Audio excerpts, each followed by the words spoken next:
bonjour à tous. Je suis désolé, on va pas parler de voiture aujourd'hui. On va plutôt parler d'énergie. La voiture, c'était en avril.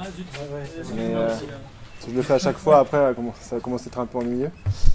Donc, je suis là aujourd'hui pour vous parler d'énergie du futur.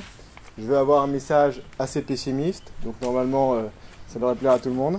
Ce que je vous propose, c'est de me couper la parole. Alors, ça va faire un peu de travail pour toi, mais me couper la parole en temps réel quand vous avez des questions. Et à un moment donné, je vous censurerai moi-même quand il n'y a plus assez de temps. Et combien de temps j'ai? Jusqu'à 3 heures? On va te donner 3h10. Allez, 3h10. Si ça se trouve, je n'utiliserai pas. Donc surtout, n'hésitez pas à me couper la parole. La première question, vas-y. Ah oui, autant pour moi. Donc, non, j'allais le faire. Donc, je suis Nicolas Meillan. Je suis ingénieur conseil chez Frost & Sullivan. Ça, c'est mon entreprise. Je suis ingénieur de formation. J'ai fait l'école des travaux publics et le MIT à Boston. J'ai ensuite commencé comme ingénieur crash. J'ai travaillé chez Renault et PSA. J'étais responsable du choc frontal de la 308. Et ensuite, j'étais dans la belle région de Belchamp. Je ne sais pas où ça vous c'est, près de Sochaux. Et ensuite, en 2005, je suis allé dans le monde du conseil en stratégie. En 2006, j'ai fait un projet sur les moteurs électriques dans les roues. C'est là que j'ai commencé à regarder le sujet de la voiture électrique. Et en regardant ça, je me suis intéressé quand même en même temps à l'énergie et à l'environnement. C'est un peu comme ça que je suis tombé dedans. Et là, depuis 3 ans, après avoir lu le livre, le rapport du Club de Rome, ça a commencé un peu plus m'intéresser. Et donc, je regarde ce sujet de près avec le transport. Voilà. Donc, je peux même conseiller les gens qui, si vous voulez une voiture électrique, tout à l'heure, j'ai conseillé un achat. Et puis c'est sympa pour Renault parce que des Twizy ils n'en vendent pas un seul, donc si vous pouvez en acheter aussi, c'est sympa. Alors, quelle est l'énergie du futur? On va être parti. Alors c'est intéressant, c'est un graphique, je crois que je vous ai repiqué, je pense. C'était dans la Big Conf, il me semble. Il y a beaucoup d'informations sur cette chose-là. Alors, dans mon métier, en fait, je suis un peu... quand on fait du conseil en stratégie, on essaie de prévoir un peu l'avenir. Ou de comprendre, ou d'anticiper ce qui va se passer. Et vraiment, la chose la plus simple pour prévoir l'avenir, c'est de comprendre ce qui s'est passé avant. Et donc de regarder le passé. Donc dans les énergies, on va les prendre un peu une par une. La première chose que je veux vous dire, et c'est une révélation, c'est que 100% des énergies sont renouvelables. Le seul problème, c'est le temps de renouvellement. 100% des énergies sont renouvelables et 100%, on est 100% au solaire. Donc pour les gens qui n'y croient pas, puisque après ça peut prendre quelques millions ou centaines de millions d'années pour se reformer, mais on est dans un monde d'énergie renouvelable. Quand on prend les énergies fossiles, les chiffres, et j'ai envie de, si vous avez un truc à retenir aujourd'hui, c'est les ordres de grandeur. Et alors il y a des règles de 80-20 qui s'appliquent. Le pétrole, le gaz, le charbon, 80% de l'énergie. Aujourd'hui, demain, en 2040, 80% de l'énergie. Et après, donc 20%, qu'est-ce qui reste? Il reste les renouvelables. Et le nucléaire. Bon, le nucléaire, c'est pas toute l'énergie. Le nucléaire est là, en rouge. Et dans les renouvelables, vous avez encore une règle de 80%. C'est-à-dire que vous avez... Ça, c'est la biomasse. Ici, vous avez l'hydraulique, qui sont en fait les énergies du Moyen-Âge. Et donc ça, il y a encore une règle de 80% qui fait que c'est 80% des renouvelables. Et donc là, vous avez ce qu'on appelle en anglais, parce qu'en français on n'a pas le terme, mais en anglais ils appellent ça New Renewable Energies. Donc c'est les nouvelles énergies renouvelables, et donc c'est l'éolien, le solaire et la géothermie, qui fait donc 2% la production d'énergie primaire. Et c'est important, je raisonne quasiment exclusivement dans ma présentation en énergie primaire, donc c'est les sources d'énergie. Alors, quand on s'intéresse maintenant aux différentes énergies, là vous voyez le charbon. Donc, le charbon, c'est l'énergie de la révolution industrielle qui a commencé en Angleterre. Ce qu'il faut voir, c'est que la consommation de charbon n'a jamais baissé. Elle a perpétuellement augmenté. Il s'est fait passer devant par le pétrole en 1967. Et là, vous voyez une augmentation assez sévère du charbon qui correspond à l'entrée de la Chine dans l'Organisation mondiale du commerce. Voilà, donc ça c'est la Chine. Hein. C'est juste... Enfin, c'est la Chine. C'est l'ordi, mais c'est fait en Chine. Le pétrole. Alors le pétrole, c'est intéressant. Ce qu'il faut retenir, c'est qu'en fait, en 12 ans, ça a augmenté de 30 millions de barils. En fait, pourquoi? C'est juste 1 milliard de personnes qui ont eu accès à une voiture en Europe et aux États-Unis. Et alors cette période-là, il y a certaines personnes qui l'appellent les périodes des 30 glorieuses. Alors on a toujours beaucoup d'excuses pour les 30 glorieuses et beaucoup de raisons de savoir que ça a bien marché. La seule raison, c'est le pétrole. Hein. Voilà. Les 30 glorieuses, c'est juste, on a accès à du pétrole. Point final. Donc, pour nos gouvernements et tous ces gens-là qui sont à la recherche, j'entendais Moscovici ce matin qui parlait de 300 milliards d'euros d'investissement pour la croissance. Bah, j'ai qu'un seul conseil, il suffit de trouver du pétrole, hein, parce que ça marche bien. Voilà. Donc, si on en trouve, on est sorti d'affaire. Alors, à quoi ça nous sert? Bah, avant de parler de ça, on va parler un peu de charbon quand même. Moi, j'aime bien, dans mes présentations, un peu taper sur le charbon, parce que personne n'en parle. Je vais faire un petit sondage. Est-ce qu'il y en a ici qui ont des enfants? Bon, après, moi, je viens d'en avoir un, ça vient d'arriver, mais je pense que vous en avez... Le public, on n'y est pas encore complètement. Hein? Non, c'est pas ça, baissez pas. Je vais m'adresser, parce que les autres peuvent sortir. Non, en fait, moi, je suis encore un peu plus concerné depuis que j'ai un garçon qui a 6 mois. C'est qu'en fait, bon, si on est tous réunis ici, c'est qu'on a tous, a priori, une certaine conviction concernant le réchauffement climatique et les émissions de CO2. Bah écoutez, si il y a une chose, si on est vraiment concerné par cette chose-là, et je pense qu'on l'est, la seule chose, c'est le charbon. Le seul combat, entre guillemets, qu'il faut mener, c'est le charbon. C'est le seul truc qui nous permettrait, entre guillemets, d'éviter la catastrophe.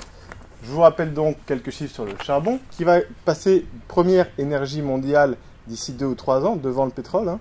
Je vous remonte le graphique. Je prolonge pas, hein, mais vous voyez que ça va couper. Surtout que le pétrole, il repart un peu dans l'autre sens. Enfin, le gaz va dépasser le pétrole. Le gaz va dépasser le pétrole. Avec le gaz de schiste, il va le dépasser. Ah, bah écoutez, on parlera tout à l'heure du gaz de schiste. C'est sûr. Je suis pas sûr. Ah bah, on va faire des paris à la fin de la réunion. Alors, donc le charbon, 40% de la production d'électricité mondiale. La première source de production d'électricité. Après, c'est 20% le gaz, 5% le pétrole. Le nucléaire et l'hydro, c'est chacun 15%. Et puis après, il y a les renouvelables, à peu près 5%, si je dis pas de bêtises. Et là, il y a cette carte qui est assez marrante. Ça, c'est la carte... ça aurait pu être la carte, en fait, du 17 mars 2014. La carte de la pollution sur l'Europe.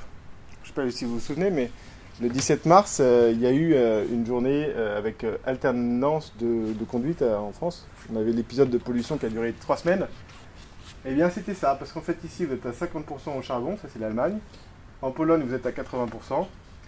Bon là tous les pays d'Europe de l'Est sont aussi sur des proportions très très fortes de charbon. En fait on vit vraiment dans un monde made in charbon. Hein. Et c'est... Alors le problème du charbon, c'est que les gens qu'il faut aller convaincre, c'est eux. Le problème c'est que c'est les 3 plus grandes économies mondiales. Donc ça va être un peu compliqué. Alors là, je m'étais amusé, je ne sais plus pourquoi, mais j'avais regardé en fait déjà les exportations en valeur des pays. C'est un chiffre qu'on ne sait pas trop ça, combien un pays exporte. Donc en fait, il y a 3 anomalies, ça s'appelle la Chine, les États-Unis, l'Allemagne, et puis après tous les autres qui sont sur ces ordres de grandeur-là. Là, vous avez les 15 principaux pays exportateurs du monde. Ils y sont tous. Ce que j'ai fait, c'est que j'ai enlevé l'énergie. Parce que bon, l'énergie, ça compte entre guillemets un peu pour du beurre dans ce que je voulais montrer. Et en fait, on voit, donc ça c'est les pays qui fabriquent des choses. Eh bien, en fait, il y a une corrélation avec le charbon. Donc,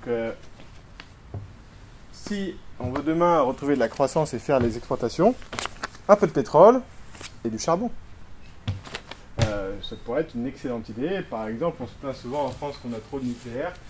hein, puisque la France, on est là-haut. Bah, il suffirait peut-être de le remplacer par du charbon. Et ça nous permettrait peut-être d'être compétitifs avec nos petits amis allemands qui produisent 45% de leur électricité au charbon.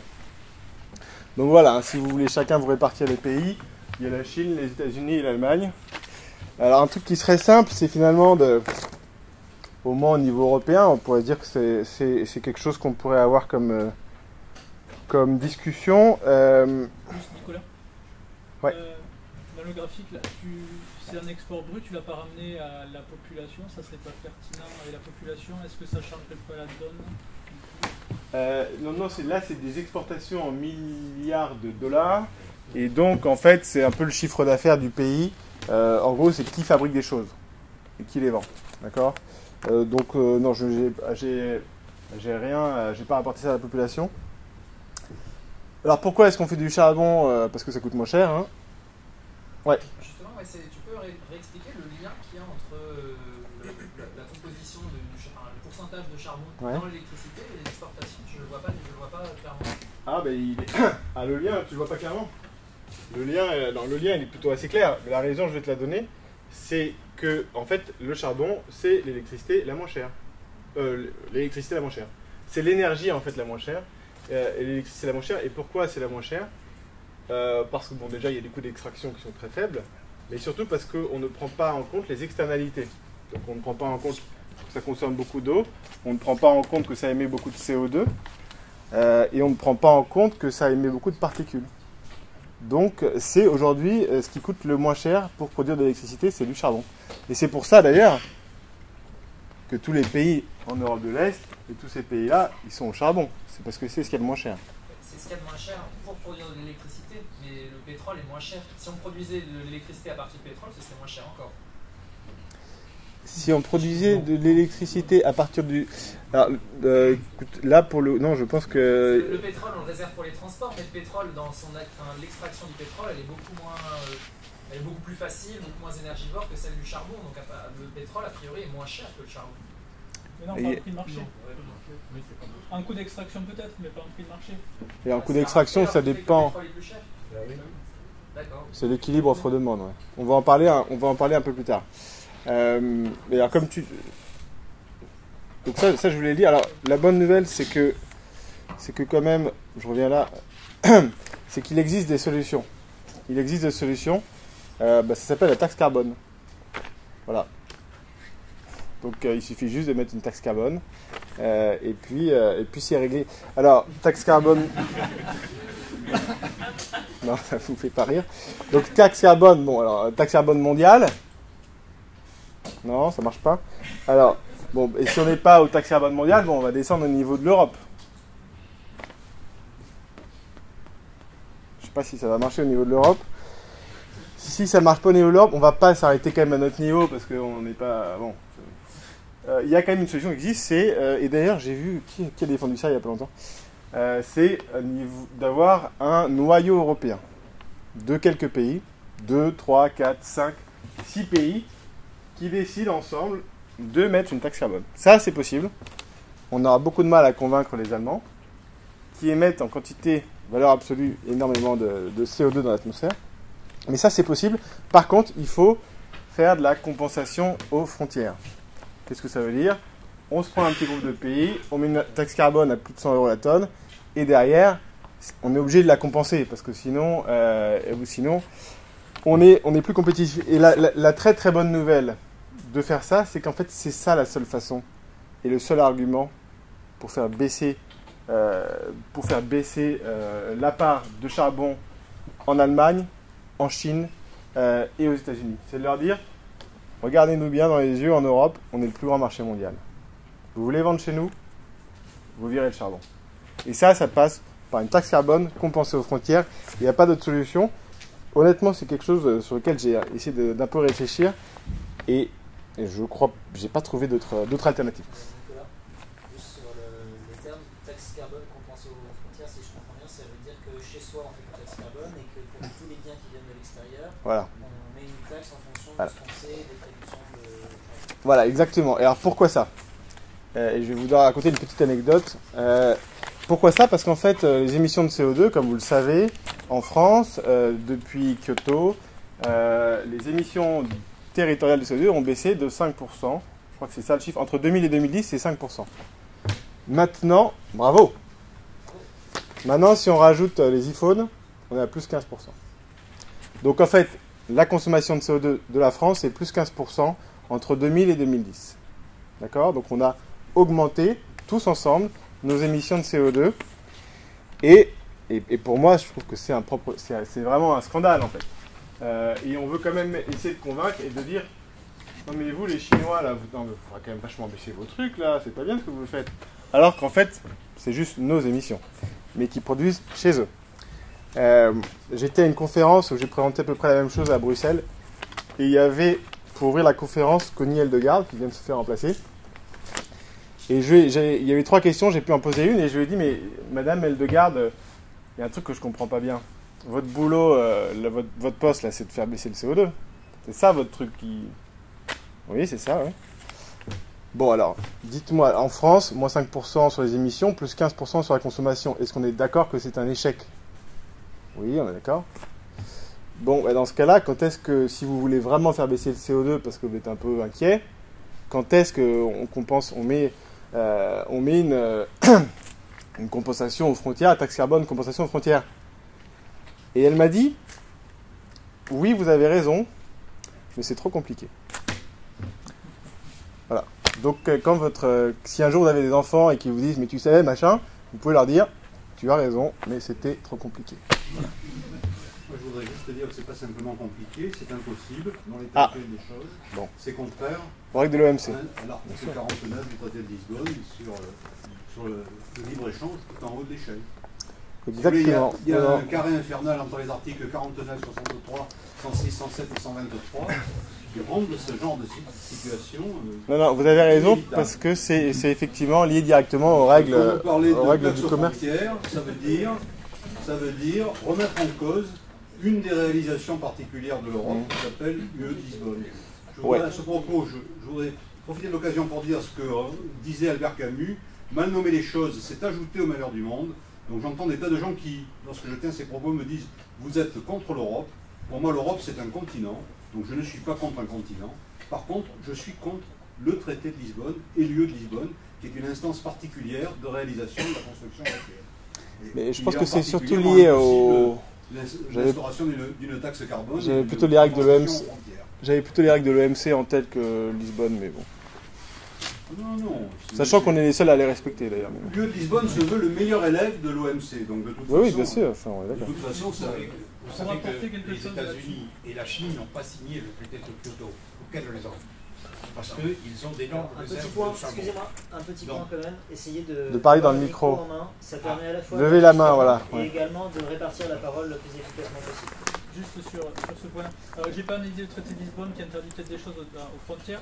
J'ai vu passer une étude, je crois, d'Harvard sur les règles, la compatibilité de ce genre de compensation aux frontières avec les règles de l'OMC notamment, et qui disait que c'était pas complètement impossible, mais c'était effectivement un peu compliqué. Et alors il y avait plusieurs choses, soit il fallait avoir des études très précises de chaque produit pour les taxer précisément, ce qui effectivement est très compliqué, soit il fallait donner le bénéfice du doute aux pays importateurs et le taxer sur la base de la meilleure technologie existante pour produire ce truc. C'est-à-dire que le Chinois qui produit avec du charbon, on lui donnerait le bénéfice du doute et on l'aurait taxé au même niveau que s'il produisait avec la technologie la plus propre.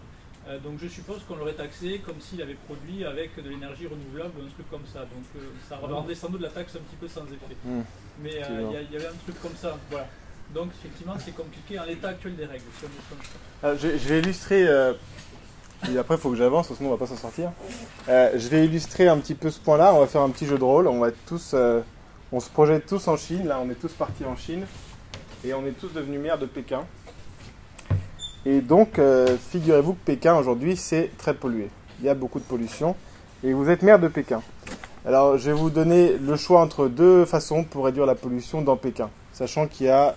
J'ai pas le nombre de voitures, mais je crois que c'est 5 millions de voitures qui circulent dans Pékin. C'est pas la seule source de pollution par ailleurs, mais le transport dans Pékin, c'est un tiers de la pollution. On va essayer de s'attaquer au transport. Alors, vous avez 2 choix. Le premier, c'est vous encouragez la vente de voitures électriques avec un petit bonus de, allez, 10 000 $. Et le second choix, c'est vous limitez l'accès aux véhicules très polluants, plus vous mettez une prime de remplacement des voitures polluantes pour acheter une voiture d'occasion moins polluante. Est-ce que, on va faire comme c'est un jeu de rôle, qui promeut les voitures électriques? Alors, je vais compter un petit peu pour voir, comme ça, 1, 2, 3, 4, 5, 6. Et qui limite l'accès aux véhicules polluants? Voilà, donc ça s'appelle la compensation aux frontières. Parfait. Non, vous avez extrêmement raison. Demain, on peut... parce que c'est ça, hein, le charbon, c'est la voiture polluante. Donc, on limite l'accès. Et c'est comme ça qu'on peut faire baisser le CO2. Alors, l'énergie, ça nous sert à quoi? Le charbon, ça nous sert à fabriquer des choses. Et notamment l'électricité. Donc, c'est pour ça qu'on vit un peu dans un monde made in charbon. Et le pétrole, ça nous sert dans le transport. Pourquoi est-ce que ça nous sert dans le transport, le pétrole? Alors le pétrole, c'est vraiment l'énergie de la voiture, hein. La voiture existe grâce au pétrole et le pétrole existe grâce à la voiture. Parce que c'est tout simplement liquide, donc c'est très facile à stocker, c'est très facile à transporter, et surtout, ça a une densité, et ça je pense que j'en parle un petit peu après, une densité d'énergie extrêmement forte. Si on prend le cas des voitures, ça je vous l'avais montré, 1 kg dans 1 kg de pétrole, vous avez autant d'énergie que dans 100 kg de batterie. 1 kg de pétrole, 100 kg de batterie, voilà, c'est vraiment l'ordre de grandeur qu'il faut avoir en tête. Alors j'essaie toujours de prendre des exemples et après je laisserai pour essayer de comprendre la quantité d'énergie, parce qu'on ne s'en rend pas bien compte, la quantité d'énergie qu'il y a dans un litre de pétrole. Alors je vais essayer de prendre un verre. Voilà. Donc, avec un verre, vous avez, alors certains d'entre vous ont peut-être une voiture. Avec un verre de pétrole, vous posez votre voiture, vous la poussez 20 km. Je ne sais pas si vous l'avez déjà poussé sur 5 mètres. Un verre, c'est 20 km. Voilà. Donc ça, c'est le pétrole. Essayez de comprendre un peu ce que ça peut représenter comme énergie. Donc ça, c'est quand même vachement bien, le pétrole. Sauf si jamais on n'en a plus. Alors je vais te laisser poser, vas-y. Oui, je voulais juste poser la question si effectivement le pétrole, on dit souvent que c'est effectivement très intéressant en termes de densité, pourquoi ça n'a pas remplacé le charbon dans l'industrie? On en avait pas assez ou à l'époque? Alors en fait, c'est l'inverse qui s'est passé.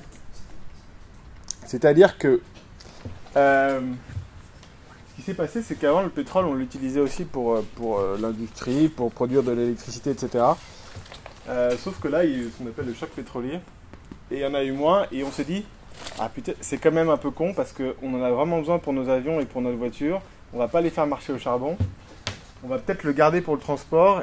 Et on va passer la production d'électricité, par exemple, au charbon ou au gaz ou au nucléaire.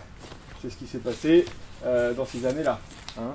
Quand on a eu le choc pétrolier, le nucléaire en France, ça date du choc pétrolier. On s'est dit, bon, on va essayer de trouver un truc un peu intelligent pour dépendre un peu moins du pétrole. Donc, à l'époque, ils ont décidé de développer de l'énergie nucléaire. Donc le pétrole, c'est vraiment l'énergie reine. Alors, le problème, c'est ça. C'est le pétrole, c'est bien, mais c'est surtout bien quand on en a. Comme c'est quand même 97% de l'énergie du transport, et que le transport, c'est la mondialisation, pas de transport, pas de mondialisation, qu'est-ce qu'on fait si un jour il y en a un peu moins? Donc là, on va essayer de parler un peu du pic pétrolier rapidement, et mon challenge, c'est de vous l'expliquer en très peu de temps. Bon, je suis convaincu qu'il y en a plein d'entre vous qui sont déjà assez coutumiers. Alors déjà, l'image, ça aide un petit peu à comprendre comment ça va marcher. Quand vous parlez de pic pétrolier, les gens vous disent, mais il y a 40 ans, on nous disait qu'il restait 40 ans, et aujourd'hui, on nous dit qu'il reste 40 ans de pétrole. 56. Aujourd'hui, c'est 56. Ah, aujourd'hui, c'est 56. En réserve prouvée. Voilà. 56 ans. Ça, c'est les réserves prouvées donc, de BP qui prend les réserves qui divisent par la consommation actuelle. Donc, 56 ans. Mais en fait, il y a un truc qu'on avait... Alors, les gens ont raison parce que c'est vrai, en fait. Hein. Il y a 40 ans, il restait bien 40 ans de pétrole. Et aujourd'hui, il reste bien 56 ans de pétrole. Mais ils ont oublié de dire quelque chose. C'était le prix. Et en fait, il y a 40 ans, il restait bien 40 ans de pétrole à 5 $. Et là, il reste 40 ans de pétrole à 100 $. Et c'est ça la grosse nuance sur le pétrole. Et en fait, le problème qu'on a avec le pétrole, c'est pas combien il en reste. Parce qu'en fait, du pétrole, je vais vous faire une révélation, il en reste des quantités infinies. Infinies. Allez, on approxime à l'infini.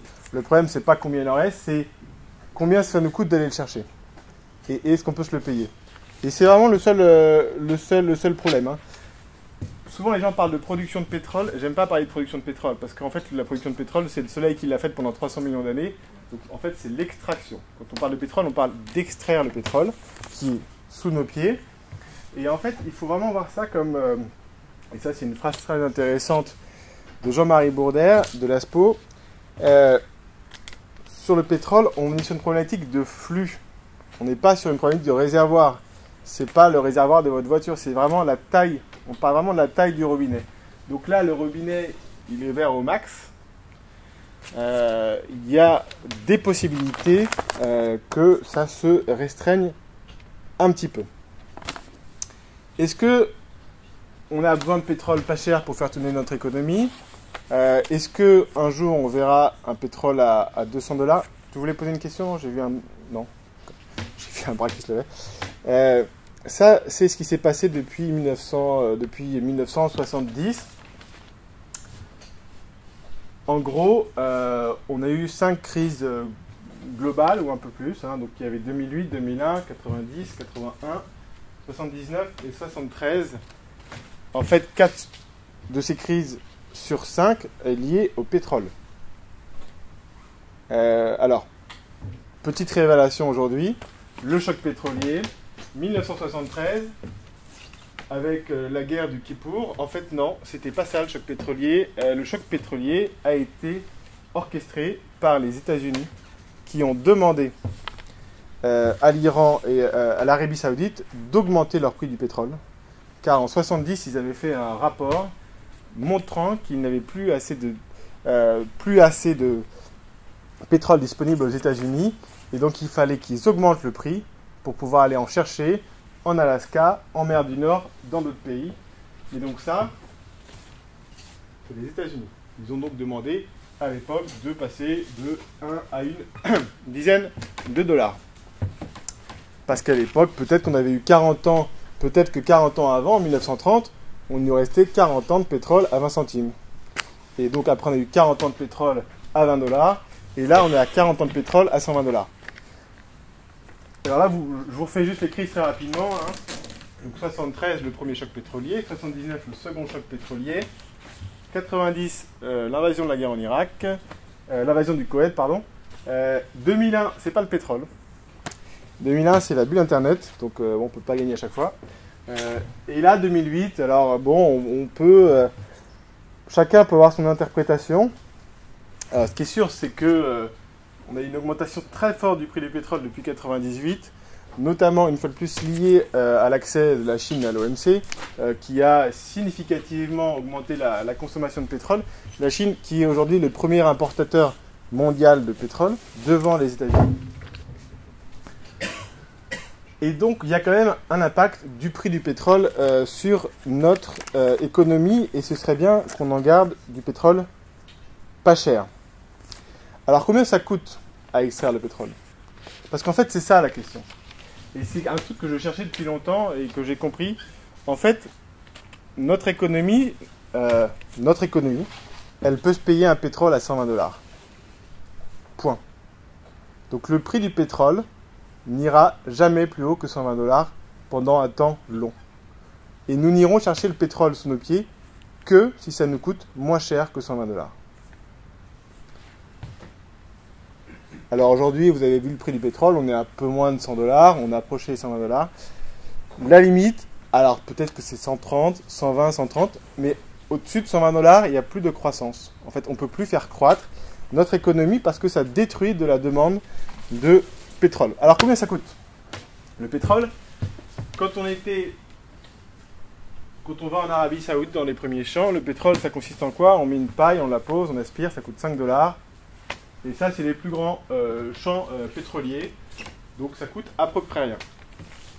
Quand on part aux États-Unis et qu'on va exploiter du pétrole de schiste, ce qui se fait actuellement, là c'est un peu différent. On met une paille dans un sens et après on fait tourner la tête de la paille. Hop, elle repart dans l'autre sens et puis on fait la fracturation hydraulique. Alors là, les coûts qui sont donnés varient entre 50 $ et 80 $ du baril aux États-Unis, sachant que généralement on est souvent dans la fourchette haute parce que les hypothèses, enfin les gens font le nécessaire pour faire baisser les prix avec des hypothèses un peu loufoques qui consistent à dire par exemple combien de barils on va en extraire, alors qu'en fait on n'a pas de recul sur le nombre de barils qu'on peut extraire, donc c'est un peu compliqué. Donc là on est déjà à 80 $, donc qu'est-ce que ça veut dire? Ça veut dire que le prix du pétrole là, qui chute en ce moment parce qu'on rentre dans une période économique turbulente, il passera pas en dessous de 80 $, très difficilement. Déjà aujourd'hui, à 90 $, ça embête beaucoup toutes les entreprises pétrolières parce qu'elles n'ont plus l'argent nécessaire pour aller explorer. Et ça embête surtout aussi beaucoup les pays producteurs. Parce que la plupart des pays du Moyen-Orient ont besoin de barils à 100 $ pour équilibrer leur compte, puisque c'est la plus grande source de revenus. Et donc là, 90 $, si ça reste comme ça, ça va commencer un peu à les ennuyer. Il ne faudrait pas que ça passe en dessous. Mais ça ne passera pas en dessous de 80. Et alors vous avez peut-être entendu parler de ce beau pays qui est le Kazakhstan.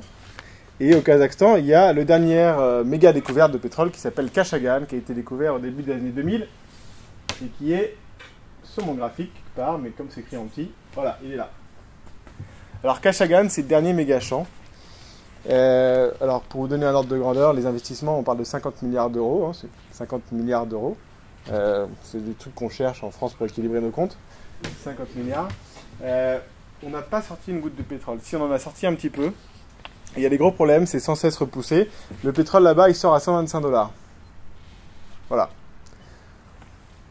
Pas sûr qu'on aille le chercher. Hein. Ça va être un peu limite. Mais le problème, c'est ça qu'il faut avoir en tête. C'est qu'aujourd'hui, le prix, c'est 100 $. Le prix qu'on peut payer, c'est 120 $. Et à partir de 120 $, on va avoir un problème. Et donc, en gros, il n'y aura plus de croissance économique. C'est-à-dire qu'il n'y aura plus de croissance du PIB. Et donc, il va falloir commencer, et ça aurait été bien qu'il le fasse, notre ami ministre de l'économie, commencer à faire des budgets à croissance nulle. Parce qu'il n'y en aura plus. Une précision, Kashagan, tu sais quel type de gisement c'est pour sortir à 125 $? C'est de l'extra lourd. Alors non, Kashagan, c'est du offshore, mais c'est sous une grosse couche de sel qu'il faut transpercer. Et ensuite, c'est des gisements avec des quantités de soufre assez importantes. Oui, il est extrêmement soufré. Voilà, très soufré, donc très corrosif. Et là, ils ont dû arrêter parce qu'en fait, ils avaient mis en place des tuyaux juste pour sortir le pétrole.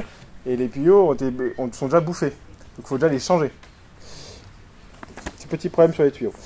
Alors, j'ai entendu parler du gaz de schiste. Alors, on va en parler rapidement du gaz de schiste. Parce qu'en fait, ça a quand même représenté 40% de la consommation de gaz aux États-Unis l'an dernier, ou en 2013.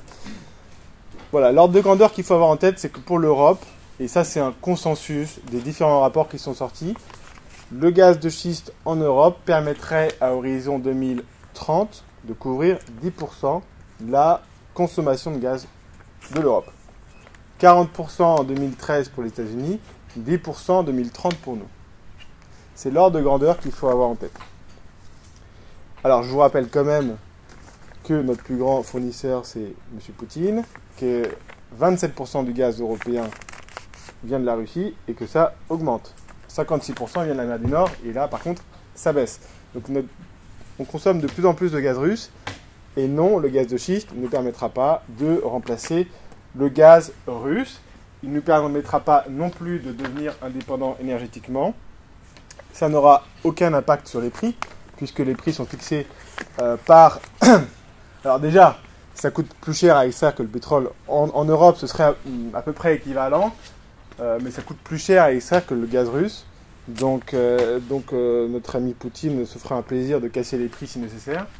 Et enfin, ça n'aura aucun impact sur la compétitivité puisque les prix, ce qui s'est passé aux États-Unis, c'est juste un déséquilibre offre-demande qui est temporaire et qui va bientôt se terminer et qui fait que les prix sont plus bas que les coûts.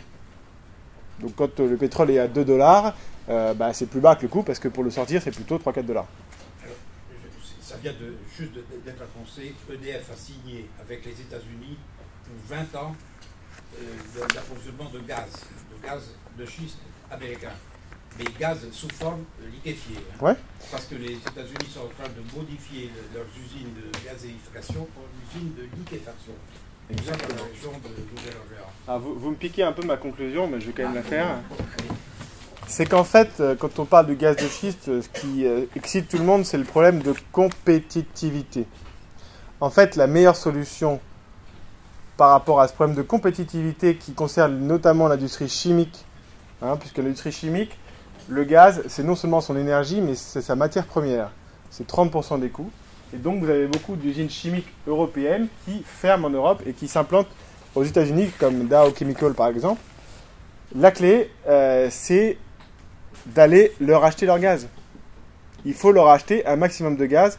Plus on leur achète leur gaz, plus vite le déséquilibre offre-demande va se résorber et plus vite le prix du gaz va revenir au même niveau que nous.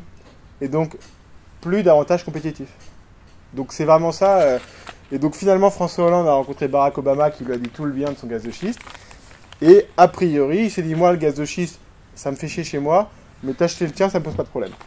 Donc, et c'est ce qui va se passer avec EDF. Et une fois de plus, je pense que, en tout cas pour le problème de compétitivité, c'est la seule bonne solution. Bon alors, si le gaz de schiste et le pétrole de schiste ne va pas nous permettre de remplacer le pétrole, allez voilà, en fait, c'est pas le même document. Oh là là. Bon, on va passer directement. Remarque, avant de parler des renouvelables, je voulais quand même vous parler un petit peu de. Je suis désolé parce que j'ai deux présentations. En fait. Ça, c'est un graphe qui est un peu compliqué à comprendre, mais qui est très intéressant parce qu'il y a beaucoup d'informations. Ce graphique, vous avez en fait ce qui est important de comprendre dans l'énergie. Ce qui est important de comprendre dans l'énergie, c'est la densité de l'énergie. C'est combien on a d'énergie dans un endroit, dans un mètre cube, dans un kilo, dans un truc. Ça marche dans la voiture. Vous comprenez tous pourquoi vous ne roulez pas en voiture électrique. Ça marche aussi dans les énergies. Le problème finalement des énergies renouvelables, c'est que il y en a beaucoup, mais c'est très dissipé. Et donc, le concentrer, l'extraire, c'est un petit peu compliqué. Alors, juste un petit bémol d'ailleurs là-dessus. On dit souvent que l'énergie renouvelable est infinie. C'est vrai. Mais ce qui est nécessaire pour l'extraire ne l'est pas. Parce qu'il faut l'extraire. S'il n'y a pas d'éolienne, s'il n'y a pas de métaux, s'il n'y a pas de trucs, il ne se passe rien. Alors là, qu'est-ce que ça veut dire en gros? Là, vous avez la densité de population en personnes par kilomètre carré. Là, vous avez la consommation énergétique par personne et par an. Et en fait, on est bien sur une densité d'énergie, même si vous êtes en watts. Parce qu'en fait, on a ramené ça en notion de puissance, mais c'était une énergie qu'on a divisée. Ça permet notamment de prendre en compte l'intermittence. Donc l'intermittence, elle est prise en compte puisqu'on regarde la quantité totale d'énergie qui a été produite dans une année et on divise par le temps. Alors le Japon, par exemple, il est là. Qu'est-ce que ça veut dire? Ça veut dire qu'en gros, il faudrait mettre du gaz de schiste sur tout le Japon pour couvrir sa production d'énergie. Ça veut dire qu'il faudrait, si on prend par exemple les éoliennes qui sont là, 2,5, il faudrait prendre la moitié de la surface du Japon, mettre que des éoliennes, et là on couvre leurs besoins énergétiques. Alors ce qui est marrant, c'est que vous avez quand même des gens, sur ces deux énergies qui sont très proches, et ça m'a amusé, 2 watts par mètre carré, il y a des gens qui défendent beaucoup ça, et pas beaucoup ça. Mais c'est pareil en fait, c'est le même problème. Il y a un problème de densité, d'espace. En fait, c'est un problème d'espace. C'est-à-dire qu'on n'a pas la place. Alors, si vous voulez vous amuser, allez voir ce TED de David McKay, qui est vraiment très intéressant. Ça, c'est des documents qui sont tous en ligne sur ma page SlideShare, donc vous pouvez aller retrouver facilement l'adresse. Et c'est assez passionnant ce qu'il nous raconte. C'est quelqu'un qui, un anglais qui est assez calé. Alors, le pic, on a parlé de pétrole, mais quid du charbon, quid des autres énergies? Parce que les gens vous disent, oui, mais une fois qu'on a plus de pétrole, c'est pas grave, on prendra du charbon, les Allemands l'ont fait pendant la Seconde Guerre mondiale, etc. Oui, c'est vrai. Sauf que le pétrole, c'est le transport. Plus de transport. Bah, le charbon, il faut quand même le transporter un petit peu. Et donc, en fait, le pic pétrolier va entraîner tous les autres pics, puisqu'ils sont tous liés à la disponibilité de cette énergie. Donc, il va entraîner le pic du charbon, le pic du nucléaire, le pic du gaz, il va entraîner le pic des métaux. Tout est lié à cette disponibilité de pétrole. Et donc, on va avoir des belles courbes de la sorte. Là, le gris, c'est le charbon. Bon, la bonne nouvelle, c'est qu'il nous reste quand même les énergies renouvelables. Alors, les nouvelles... on va parler des énergies renouvelables tout court. 100% renouvelables, on l'a déjà fait. Et d'ailleurs, il y avait un sketch très drôle, pour le coup, au Guignol avec Claude Allègre. Puisqu'au Moyen-Âge, on était bien à 100% renouvelables, avec deux énergies, la biomasse et l'hydraulique. Ah, il y a eu un peu de vent, effectivement, à un moment donné, mais c'est surtout la biomasse et l'hydraulique. Alors, je crois que la Commission européenne parle de 30% d'énergie renouvelable à horizon 2030. Si je dis pas de bêtises, je crois que c'est à peu près ça. Alors, qui fait quoi en énergie renouvelable? En fait, il faut quand même savoir que dans tous les pays du monde, il n'y a pas un seul pays significatif. Significatif, c'est j'ai une consommation d'énergie primaire de 50 millions de tonnes d'équivalent pétrole. Il n'y en a pas un seul qui a plus de 20% de renouvelable dans sa production d'énergie. Pas un seul. Enfin, si, il y en a un. Ça s'appelle le Brésil. Le Brésil, ils se sont réveillés en 70. Il y a 2-3 pays qui se sont réveillés. Il y a la France et le Japon qui ont dû faire du nucléaire. Et le Brésil, il s'est dit, nous, on va faire du biocarburant. Ça fait 40 ans qu'ils en font. Et effectivement, la biomasse a une très forte contribution puisque ça remplace tout simplement le pétrole chez eux. Mais il faut voir que c'est un grand pays qui est très bien doté de forêts, de lacs, de barrages, etc. Et donc, c'est le seul pays qui fait ça. Vous avez deux pays qui sont à 80% d'énergie renouvelable, l'Islande et le Costa Rica.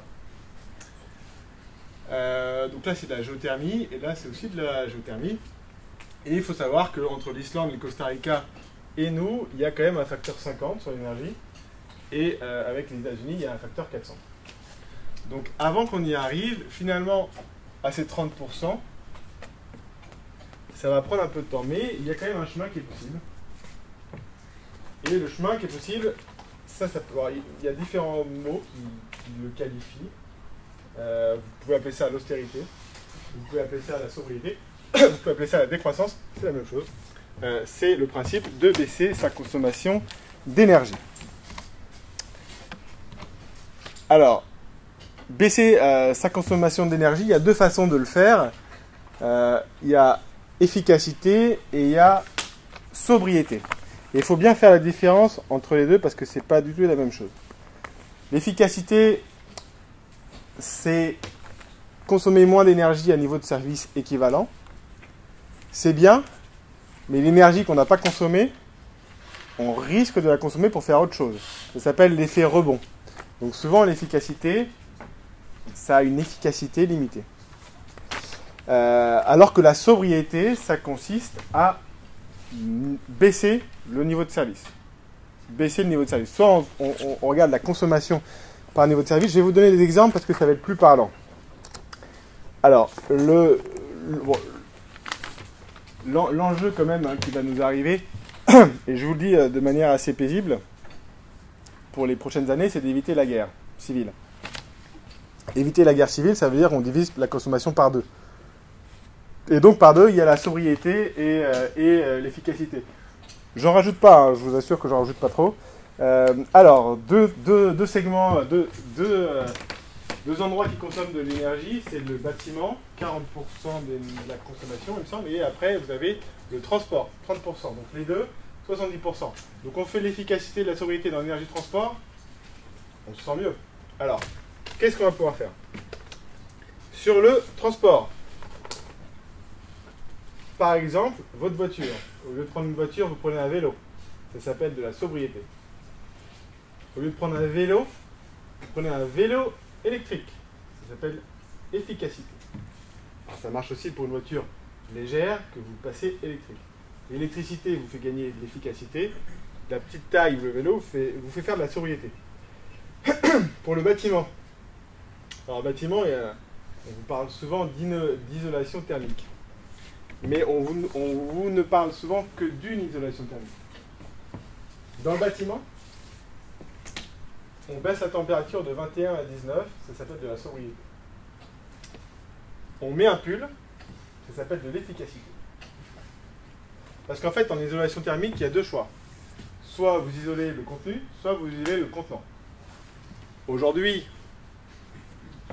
on a choisi d'isoler plutôt le contenant, mais on comprend bien que ce serait peut-être plus simple de faire l'inverse. Le contenu. Par exemple, obligation de mettre un pull. Ça s'appelle l'isolation thermique de demain. Parce qu'en fait, le problème, c'est ça, si vous voulez. Le problème, c'est qu'on est sur des biens d'équipement qui mettent du temps à changer. C'est-à-dire que ma voiture, je ne la change pas tous les jours. Ça me prend 15 ans. Et ma maison, je ne la change pas tous les jours non plus, ça me prend 100 ans. On ne va pas avoir le temps d'attendre 100 ans. Donc, il va falloir aller beaucoup plus vite. Et pour aller beaucoup plus vite, il faut s'attaquer pas aux nouveaux trucs, du genre Ségolène Royal qui nous parle de nouveaux bâtiments, énergie positive, machin. C'est pas ça le sujet. Le sujet, c'est ce qui existe. Le sujet, c'est le parc. Pour les voitures, c'est pareil. Aller vendre 5000 voitures électriques sur 2 millions de voitures, c'est pas ça qui va nous sortir de la panade. Donc, quelques mesures. Alors, la rénovation du parc de bâtiments. Personnellement, je pense que le pull, c'est aussi une bonne solution. Et donc, on agit sur le parc, hein, donc 65 millions de Français. Même peut-être relancer l'industrie du pull, c'est intéressant. Sur l'automobile, on agit sur le parc. Donc le bouton qui va mal en France. Ouais, voilà. Et après, on pourra même le manger comme ça. Le parc, sur l'automobile, c'est pareil. On arrête de mettre des mesures pour juste vendre des voitures. On touche le parc. On met ce qui s'appelle la vignette, qui a été supprimée par Laurent Fabius en 2001. Et on met la vignette en fonction du poids et de la puissance de la voiture. Ce qui est quand même dingue, c'est que ce que je vous raconte, ça a été écrit par Fabienne Keller et Denis Baupin dans leur énorme rapport sur la mobilité, qui est excellent, mais qui n'a servi à rien, qui n'est juste un rapport de plus, on le pose sur la table. On sait que c'est la bonne solution. J'attends déjà de voir la semaine prochaine, je ne sais pas si vous avez vu, mais ils ont parlé d'augmenter le diesel pour financer l'écotaxe de 2 centimes. Je pense que les médias aiment bien ce sujet-là, ça va commencer à être un peu drôle. Alors la vignette poids puissance, c'est vraiment le truc qu'on ne peut pas faire en démocratie malheureusement, donc il faudra attendre qu'on ait un autre régime. Et il y a un truc, non mais malheureusement c'est vrai, il y a un truc qui est vrai, c'est que le truc le plus simple pour aussi toucher le parc, quand on parle de voiture, ça s'appelle de baisser la vitesse. Et ça, c'est extrêmement efficace pour faire de la sobriété. Et donc, il me reste 5 minutes maintenant pour continuer avec quelques questions. J'avais vu une question là-bas. Oui, je voulais juste savoir de quand datait ce rapport en fait. Le rapport de Baupin, il date d'avril 2014, si je ne dis pas de bêtises. Il est disponible. Alors, c'est de l'Office parlementaire scientifique des technologies, j'ai pas le nom exact. Mais si tu tapes dans Google Denis Baupin, Fabienne Keller, mobilité, tu vas tomber dessus. Et donc ils ont dit en gros qu'il faut faire de l'autopartage, qu'il faut faire du covoiturage et qu'il faut faire des voitures qui aient un petit gabarit et qui aient une faible puissance. Et ils encouragent, comme au Japon, à mettre une fiscalité là-dessus. Voilà.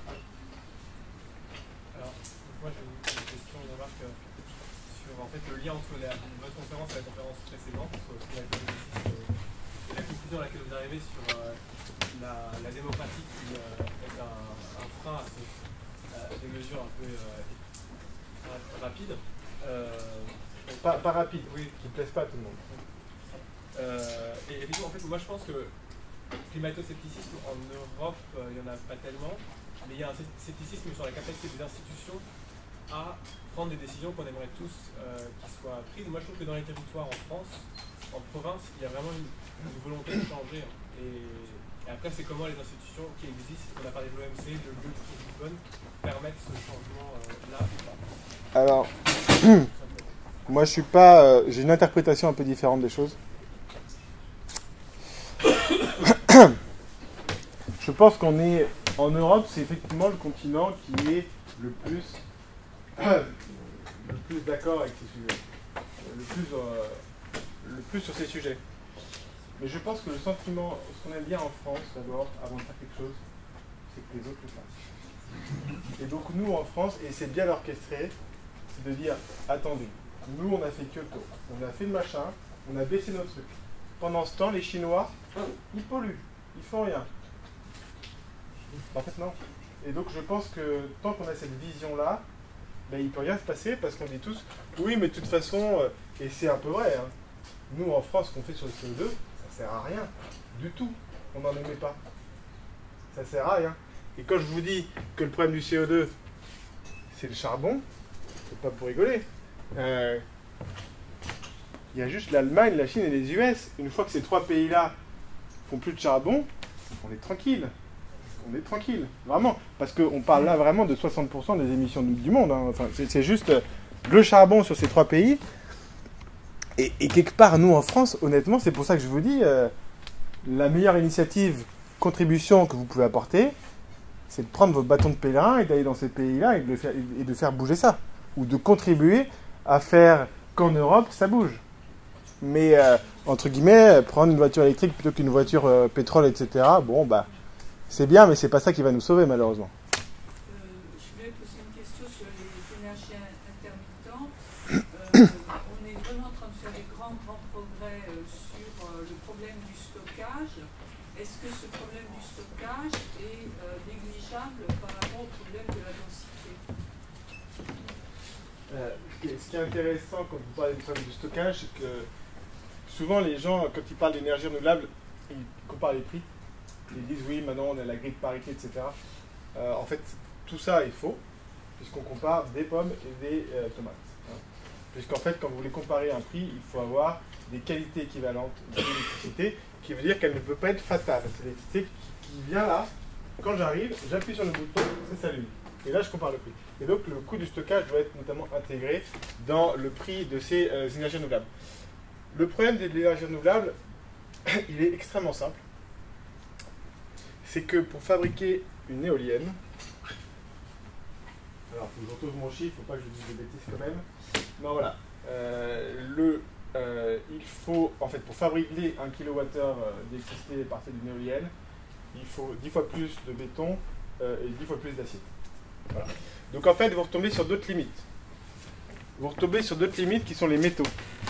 Et là, je vous invite à lire des livres de Philippe Biwix. Quel futur pour les métaux ou l'âge des low-tech, vous verrez, il raconte des choses très intéressantes.